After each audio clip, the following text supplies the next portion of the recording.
하늘에 계신 우리 하나님 아버지 주여, 이 시간 기도하기는 대한민국의 모든 혼란에서 벗어나서 대선을 통하여 안정을 찾아가고 미래를 향한 어떤 방향을 갖게 하여 주시옵소서. 모든 사람들이 안정되게 하시고 또 희망을 갖게 하여 주시옵소서. 흑수저 젊은이들에게 기회가 열려있는 나라가 되게 하여 주시옵소서. 점점 기울어져 가고 또 점점점 꺾어져 가는 그런 나라가 아니라 다시금 새로 도약하게 하여 주시옵소서. 미래를 향하여 온 세상에, 북한 땅에 인접한 나라들에게 본보기가 되고 소망을 주는 나라가 되게 하여 주시옵소서. 하나님 아버지, 다시금 한국 백성들을 긍휼히 여기사 아버지 교회가 서게 하시고 크리스찬들이 서게 하여 주시옵소서. 이 아침에 저희가 기도하는 모든 기도마다 주께 응답되며 하나님께서 일하시는 재료가 되기 원합니다. 주여 저희와 함께 해주셔서 예수 그리스도로 기도합니다. 아멘. 자, 오늘 주시는 하나님 말씀은 시편 119편 81절부터 96절까지입니다. 81절부터 96절까지 함께 읽겠습니다. 나의 영혼이 주의 구원을 사모하기에 피곤하오나 나는 주의 말씀을 바라나이다. 나의 말이 주께서 언제나 나를 안위하실까 하면서 내 눈이 주의 말씀을 바라기에 피곤하니이다. 내가 연기 속에 가죽부대같이 되었으나 주의 율례들을 잊지 아니하나이다.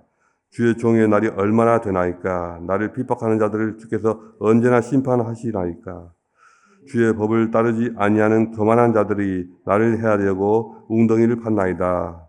주의 모든 계명들은 신실하니이다. 그들이 이유 없이 나를 핍박하오니 나를 도우소서. 그들이 나를 세상에서 거의 멸하였으나 나는 주의 법도들을 버리지 아니하였사오니 주의 인자심을 따라 나를 살아나게 하소서. 그리하시면 주의 입의 교훈들을 내가 지키리이다. 여호와여, 주의 말씀은 영원히 하늘에 굳게 섰사오며 주의 성실하시림은 대대에 이르나이다. 주께서 땅을 세우셨으므로 땅이 항상 있사오니 천지가 주의 규례들대로 오늘까지 있음은 만물이 주의 종이 된 까닭이니이다. 주의 법이 나의 즐거움이 되지 아니하였다면 내가 내 고난 중에 멸망하였으리라. 내가 주의 법도들을 영원히 잊지 아니하오니 주께서 이것들 때문에 나를 살게 하심이니이다. 나는 주의 것이오니 나를 구원하소서. 내가 주의 법도들을 찾았나이다. 악인들이 나를 멸하려고 엿보오나 나는 주의 증거들만을 생각하겠나이다. 내가 보니 모든 완전한 것이 다 끝이 있어도 주의 계명들은 심히 넓으니이다. 아멘. 죽어도 하나님의 말씀을 사랑하는 사람이라는 제목으로 함께 이 말씀을 묵상해 보고자 합니다. 오늘은 시편 119편의 아주 특별한 부분을 함께 묵상하려고 합니다. 설교 제목이 좀 과하게 들릴지 모르겠습니다. 말씀을 죽어도 사랑한다고요? 지나친 과장은 아닐까? 정말 그게 가능할까? 이렇게 생각할 수 있습니다. 그런데 오늘 시편 기자의 고백을 가만히 들어보면 이 말이 과하지 않다는 것을 알게 됩니다. 죽어도 말씀을 사랑하겠다라는 그런 어떤 선언적인 의미가 아니라 자신의 실제 삶 속에서 죽을 지경이 되었어도 끝까지 말씀을 사랑한 어떤 사람의 경험적인 그런 고백입니다. 본문을 보면 이렇게 시작합니다. 내 영혼이 주의 구원을 사모함으로 피곤하오나 나는 오히려 주의 말씀을 바라나이다. 자, 무슨 뜻일까요? 내 영혼이 주의 구원을 사모함으로 피곤하다. 내가 하나님의 구원을 얼마나 오랫동안 기다렸는지, 너무 오랫동안 기도하고 또 기도했는데도 아무 응답이 없어서 지쳐버렸다는 뜻입니다. 하나님을 믿고 기도하지만 아무 일도 일어나지 않는 그러한 시간들, 그 시간이 너무 길어지고 상황은 오히려 더 나빠지는 것 같고 그럴 때 우리 마음이 적지 않게 낙심하게 되죠. 하나님은 지금 나를 보고 계시는 걸까? 듣고는 계신 걸까? 하는 생각이 들 때가 있습니다. 그런데 시편 기자는 그러한 낙심하기 딱 좋은 그러한 시간에 그런 자리에 앉아서 무엇을 했느냐, 어떤 것을 했느냐 하면 하나님의 말씀을 바랐다. 공동 번역에서는 하나님 말씀에 희망을 걸었다. 이렇게 말하고 있습니다. 이게 중요한 것입니다. 어떤 기적을 기대한 게 아니라 말씀에 희망을 걸었다. 라는 것입니다. 응답이 없는데도 말씀을 놓지 않고 있다. 틀림없이 말씀이 이렇게 말하니 나는 이것을 믿는다. 이것만을 믿고 나는 가겠다라는 것입니다. 왜냐하면 그에게 말씀은 단순한 어떤 지식이나 정보를 말하는 게 아니라 그의 삶을 지탱하는 기둥이 되기 때문입니다. 여러분, 우리 인생이 어떤 한계에 부딪혔을 때 인생에서 가장 중요한 게 무언가가 드러나게 됩니다. 내 능력이나 인간관계나 돈도 해결책이 되지 않는 경우가 있습니다. 아무리 용을 써도 옴짝달싹 할 수가 없는 그런 상황들이 있습니다. 그런 경우에 사람이 바닥으로 자꾸 내려가게 되고 또 바닥도 끝이 아니어서 저 지하 깊숙이 내려가게 되고 그러면서 망가지게 되고 극단적인 선택까지 하는 경우가 얼마나 많습니까? 그런 경우에 하나님 말씀을 붙잡는 법을 그들이 안다면 얼마나 좋을까요? 거기에 근본적인 해결책이 있는데 거기에 구원의 길이 있는데 사람들은 왜 그걸 모를까요? 하나님 말씀이 우리를 붙들어주는 유일한 생명의 구원이 구원줄이, 동아줄이 되십니다. 시편 기자는 이어서 이렇게 고백합니다. 내가 주의 말씀을 바람으로 내 눈이 피곤하니이다. 눈이 피곤하다는 말은 단순히 육체적으로 피곤해서 졸립다 그런 뜻이 아니고요. 오랫동안 눈물 흘리면서 말씀을 찾다가 지쳤다는 그런 말입니다. 말씀을 기대하고 살펴보고 또 살펴보다가 너무 살펴보다 보니까 눈에 안질이 생길 정도로 눈에 무리가 갔다 그런 뜻이죠. 이쯤 되면 포기할 만도 한데 그런데도 그는 포기하지 않고 계속해서 말씀에 집중하면서 그 안에서 답을 구하고 있습니다. 주의 말씀이 나를 살릴 줄로 믿기 때문에 계속해서 말씀만을 응시하는 것입니다. 여기서 우리는 진짜 믿음이 무엇인가를 보게 됩니다. 아무런 증거도 없지만 하나님의 말씀은 반드시 이루어진다는 그런 믿음, 그 믿음을 말합니다. 억센 믿음이고요. 고래 심줄 같은 믿음입니다. 많은 사람들이 이 믿음을 갖지를 못합니다. 조금 믿는 듯 하다가 어려워지면 자포자기하고 포기하고 맙니다. 어떤 사람은 몇 년을 못 버티고 또 어떤 사람은 몇 달도 버티지를 못합니다. 믿음의 조상 아브라함은 25년을 버텼습니다. 여러분은 얼마나 버틸 수 있으십니까? 시편 기자는 삶의 고난을 당하면서 다른 사람들로부터 공격도 받은 것 같습니다. 주의 법을 따르지 아니하는 교만한 자들이 나를 해하려고 웅덩이를 팠나이다. 이렇게 말하고 있습니다. 말씀대로 살려고 하니까 주변에서 오히려 괴롭히는 사람들이 자꾸 생겨나는 것입니다. 요즘엔 예수 믿는다고 괴롭히는 사람 그런 일은 없지만 하나님 말씀대로 살려고 하면 손해보는 일이 자꾸 생기고 또 다른 사람들 눈에 오히려 미련하게 보일 때도 있습니다. 그것을 전부 감수하고 견뎌낼 수가 있어야 합니다. 시편 기자는 이렇게 말합니다. 주의 모든 계명은 신실하니이다. 이게 믿음이죠. 상황은 변하지 않지만 하나님은 변하지 않는다는, 그분의 말씀은 변하지 않는다. 하나님은 변하지 않으신다. 그러한 믿음이죠. 핍박 속에서도 말씀은 흔들리지 않는다. 말씀은 결코 흔들리지 않는다. 그런 확신입니다. 시편 기자는 심지어 죽음의 문턱까지도 갔던 것 같습니다. 그들이 나를 세상에서 거의 멸하였으나 나는 주의 법도들을 버리지 아니하였나이다. 자신이 거의 죽을 뻔했지만 그래도 말씀을 버리지 않았다.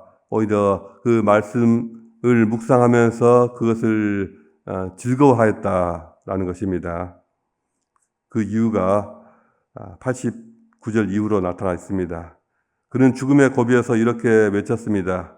여호와여, 주의 말씀은 영원히 하늘에 굳게 섰사오며 주의 성실하심은 대대 이르나이다. 우리도 죽음의 고비에서 이런 신앙 고백을 할 수 있기를 원합니다. 여기서 말하고 있는 이 하늘은 공간적인 어떤 위치로서의 하늘이 아니라 온 땅을 내려다보는 어떤 권위로서의 하늘을 말합니다.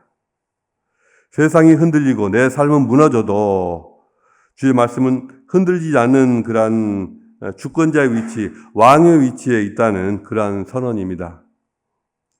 죽음 직전까지 가본 사람은 하늘에 서 있는 그 말씀의 영원성, 말씀의 어떤 절대성을 실감하게 됩니다. 실제로 디트리 보니퍼 목사는 죽기 직전에 내일 모레 언제 죽을지 모르는 상황 속에서 감옥에서 친구에게 이렇게 편지를 썼습니다. 하나님은 시간이 흐르며 무너지는 인간의 시계를 따라가지 않으신다. 그분은 영원의 시계로 말씀하시며 그 말씀이 모든 시대를 관통한다. 조금 어렵지만 무슨 말씀인지 아시겠죠? 시편 기자는 지금 시간을 초월한 하나님의 음성을 듣고 있습니다. 그 말씀은 인간의 수명을 따라서 들쑥날쑥하지 않습니다. 그 말씀은 하늘에 있고 거기서 영원히 서 있습니다. 90절에서 주의 성실하심은 대대 이르나이다 라고 했는데요. 여기서 주의 성실하심이라는 단어에 한번 주목을 해봐야 합니다. 성실하시다. 히브리어로 에무나라고 하는데요. 성실하다 또는 신실하시다라는 뜻입니다. 인간이 아닌 하나님의 인격적 특성을 말할 때만 이 에무나라는 단어를 사용합니다. 우리는 누군가에게 카톡 문자를 보내는데요. 답장을 잘 안 하는 분도 있고요. 또 반드시 답장을 하는 분들도 있습니다. 이렇게 답장을 반드시 하는 분들에게서 우리는 작은 의미지만은 신실함을 보게 됩니다. 아빌라의 테레사는 하나님은 당신을 찾는 자들을 절대 모른 척하지 않으신다라고 말했습니다. 성실하심, 신실하심, 이것은 하나님의 성품이며 그 성품은 말씀으로 우주 만물을 붙드시고 말씀을 통해서 우리에게 전달됩니다. 90절에서 주께서 땅을 세우셨으므로 땅이 항상 있나이다. 천지가 주의 규례들대로 오늘까지 있도다. 이렇게 말을 하고 있습니다. 시편 기자는 이제 우주의 시공간을 한 번에 조망하고 있습니다. 이 구절은 신학적으로 굉장히 중요한 의미가 있는 그런 선언인데요. 천지 만물과 온 우주가 하나님의 말씀에 의해 지탱되고 있다는 그런 선언입니다. 그러니 우리 인생들도 말씀으로 지탱되는 것은 당연합니다. 하나님께서 말씀으로 세상을 지으셨듯이 그 말씀은 지금도 나의 몸과 나의 영혼과 나의 삶을 붙드는 그러한 뼈대가 되십니다. 나를 세우는 것은 나 자신이 아닙니다. 하나님께서 나를 세우시고 하나님의 말씀이 나를 세웁니다.